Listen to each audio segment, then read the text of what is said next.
Magandang araw po sa inyong lahat mga kababayan at welcome back dito po sa ating munting channel Pinas News Review, kung saan nare-reviewin po natin ang mga mahalagang balita dito sa Pilipinas. Mga simpleng komento sa mga issue dito sa Pinas. At ito nga mga kababayan, kapapasok lang Senator Villar just in, kinalkal ang resibo. Nilatag ang ebidensya dito kay Senator Risa Hontiveros. Yan mga kababayan ang ating alamin at bibigyan ng komento mula po ito kay Banat Kapanig TV. Nasa description po ang full video link ng video ito. Subscribe na po kayo. At kung bago ka pa lang at di pa po napag-subscribe sa ating munting channel, please don't forget to subscribe. At i-click na rin po ang bell notification para updated ka po sa lahat ng ina-uploads nating reaction video. At ito nga mga kababayan, bago po natin ito simulang panoorin at bigyan ng komento, ito may share lang po ako sa inyo, no? Kasi nagkakagulo na po dyan sa Davao City, especially dyan po sa Kingdom of Jesus Christ compound, nako. Pero itong ating presidente, wala pong nilalabas na pahayag kung ano man ang kanyang nararamdaman. Patungkol po dito sa nangyayari sa Davao City mga kababayan. Kaya nga po itong si Attorney Panelo natanong or nagbigay ng pahayag. Sabi niya po the president must intervene on this ongoing monstrous irregularity and illegality.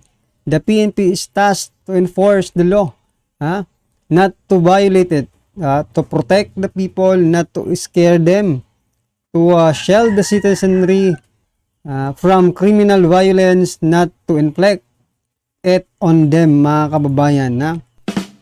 Yan mga kababayan, ano po ang masasabi nyo dito sa naging pahayag ni Attorney Panelo patungkol po dito kay PBBM? Tama nga naman po, diba? Wala po tayong naririnig mula kay President Bongbong Marcos Jr., no? Kasi like for example, nung panahon ni Tatay Digong nung sa Marawi, diba? Kaguluhan sa Marawi, nagbibigay naman si Tatay Digong ng ng statement, di ba? Pero dito sa kaguluhan sa Davao City, tahimik po ang ating Pangulo.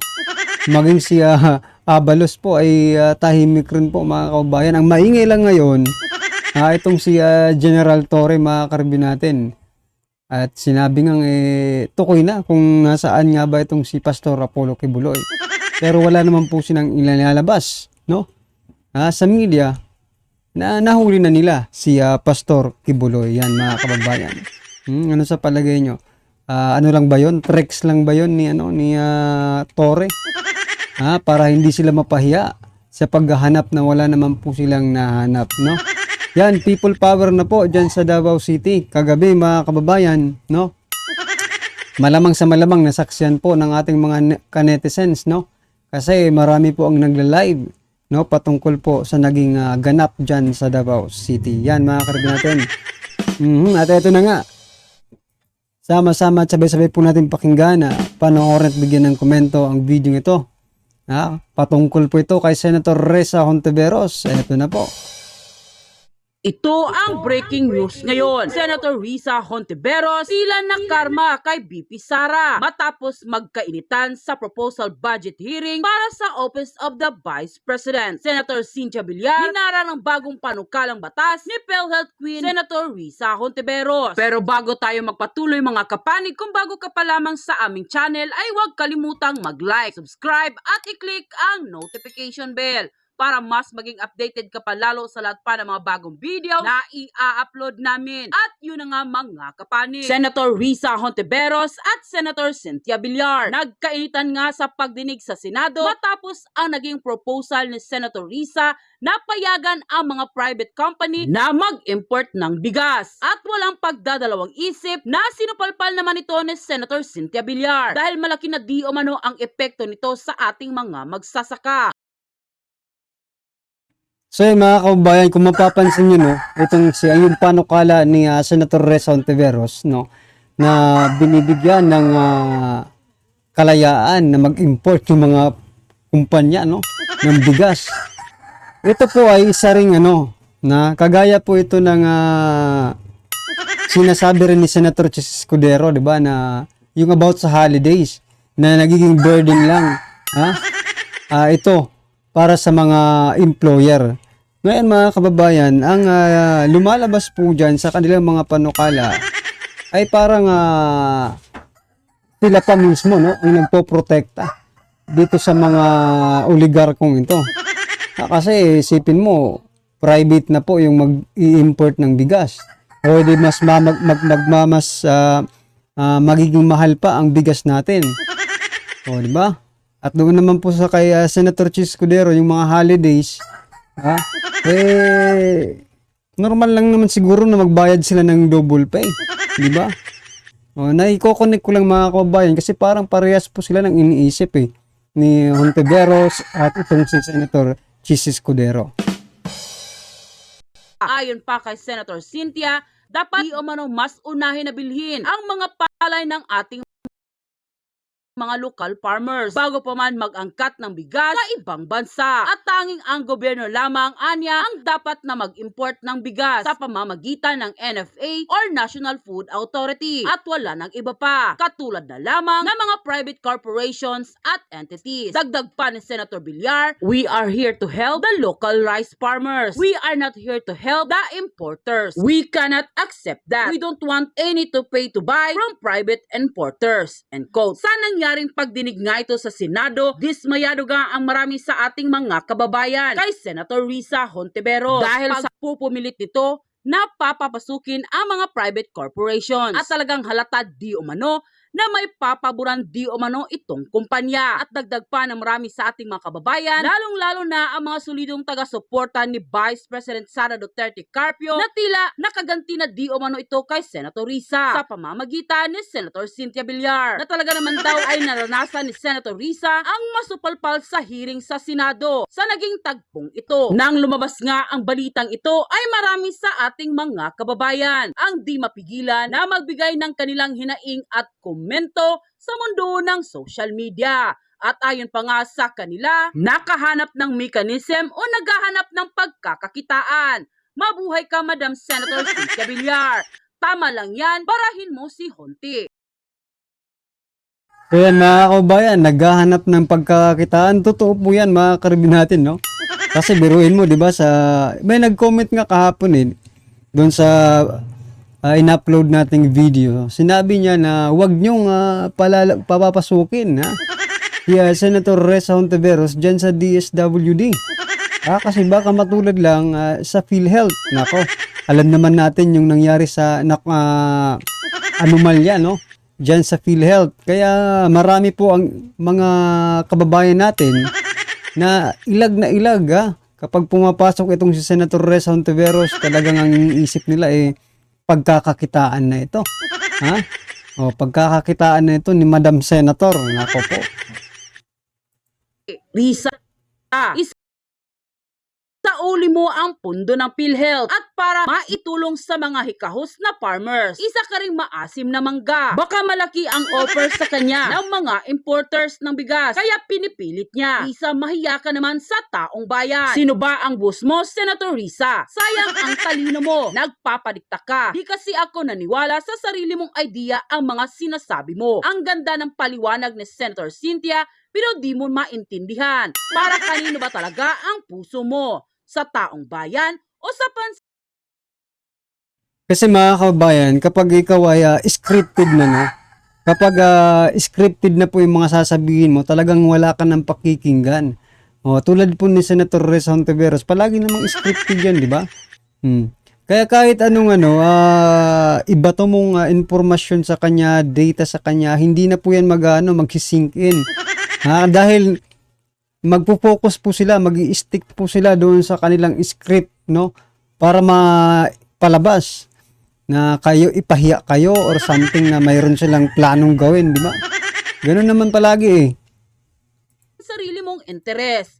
Tanong ko lang, talagang walang malasakit si Hontiveros sa mga magsasakang Pilipino. Mantakin mo na ipanukala niya ang payagan ang mga private investor na mag-import ng bigas. Di lalong naghirap ang magsasakang Pilipino dahil babarat na ang kanilang ani dahil hindi magkasabay sa presyo ng imported rice. Ang epekto ng kanyang panukala, maghihirap ang agriculture sector. Kaya tandaan po natin yung kawalan ng malasakit So eto nga po mga kababayan, no, bakit ba pag ano na tayo, pag hirap na tayo, palaging importation ang solusyon mga kababayan, no? Palaging importation. Bakit total kaming mga mahihirap, no? Kami pong mga mahihirap ay sanay na po kaming maghirap. Bakit hindi na lang lahat tayo maghirap? Di ba? Walang importation, kaya ba 'yon? Para lahat tayo, hindi lang kaming mahihirap ang naghihirap. Diba? Pati kayo, mahirapan din kayo kung saan kayo bibili. Pero advantage pa rin sa inyo kasi mapera nga kayo. Ang point ko lang mga kababayan, no? Bakit pag may problema lagi tayo sa mga agricultural products, importation agad ang solusyon? Importation, I mean, long term ba itong importation na ito? Sustainable ba? Para sa taong bayan, lahat ba nakikinabang sa pag-i-import?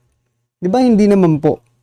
Ang mas nakikinabang dyan, yung mga negosyante, mga kababayan. Mas naghihirap pa nga pang Pilipino dyan sa importation na yan. Ngayon, kaming mga mahirap, sanay na po kami sa hirap. Kung pwede lang, wag na mag-import-import para lahat na lang tayo maghirap, di ba? Ni Hontiveros. Nagpapalakas yan sa mga negosyante. Para nga naman may mga negosyante siyang magsusuporta sakaling tumakbo sa mataas na pwesto. Ganon ang kanyang pananaw. Hindi para sa nakakarami, kundi pansariling interes. End quote. Buy from the local farmers for their buffer stock. They cannot buy from anywhere. We changed that. In fact, during last, what you call this? Last administration, they're asking me to remove NFA because they're very disappointed with NFA. I did not because there are 4,000 employees of NFA. I don't want them to say that they lost their jobs because of me. So I did not remove them, but I limited their power to buying from the local farmers. They should only help the local farmers. They should not help anybody else. It's the local farmers who need help. And what they did, because we're limiting their work, after the passage of the bill, they offered a good early retirement benefit to the employees of the NFA, and 50% of the NFA employees retired because their work will be limited to buying stocks from the local farmers. They are there to help the local farmers. They are not there to help the traders.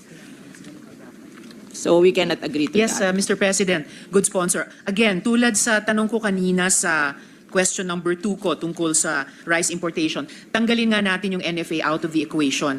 Let's just talk about the entity na maaring i-identify. So yan mga kababayan, talagang nagtatalin-talinuan na naman po itong si ano, no? Ni-example nga ni Senator Villar yung yung NFA, no? Diyan sa problema mo. Kaya gusto mo kasi makipag itong mga private company na ito, di ba?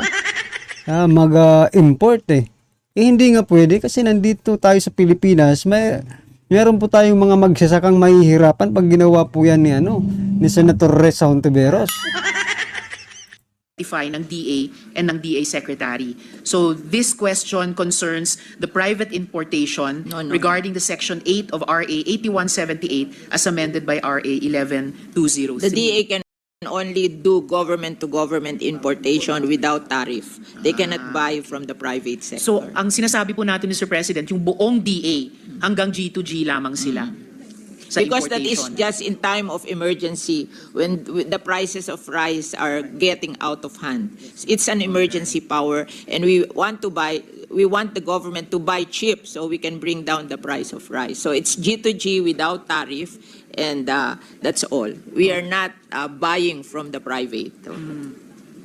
Sige po, Mr. President, good sponsor. Subukan ko sa... Sana maintindihan mo, Senator Risa, why I'm doing this. Yes. Because I've seen the Supal corruption pala agad and the abuses in my 11 years as chairman of the Senate Committee on Agriculture and Food. And I don't want those corruption and abuses be repeated again. So we are being very strict with this. And in fact, we passed the anti-agricultural economic sabotage law. Yes. So we can send to prison those people abusing these powers. Yes. Opo, Mr. President, I share the concern of the good sponsor.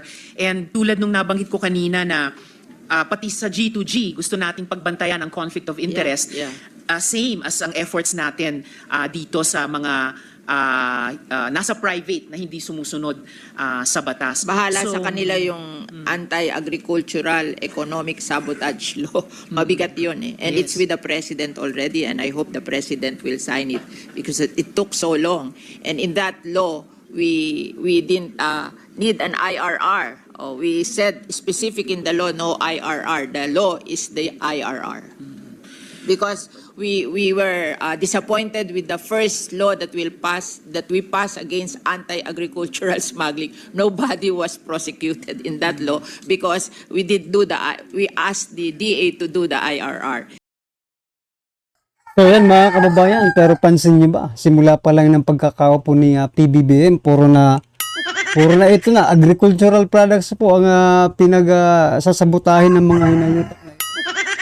Oh, lahat po ay asukal, sibuyas, di ba? Kung ano na nga lang, ang kulang na lang siguro, asin na lang, no?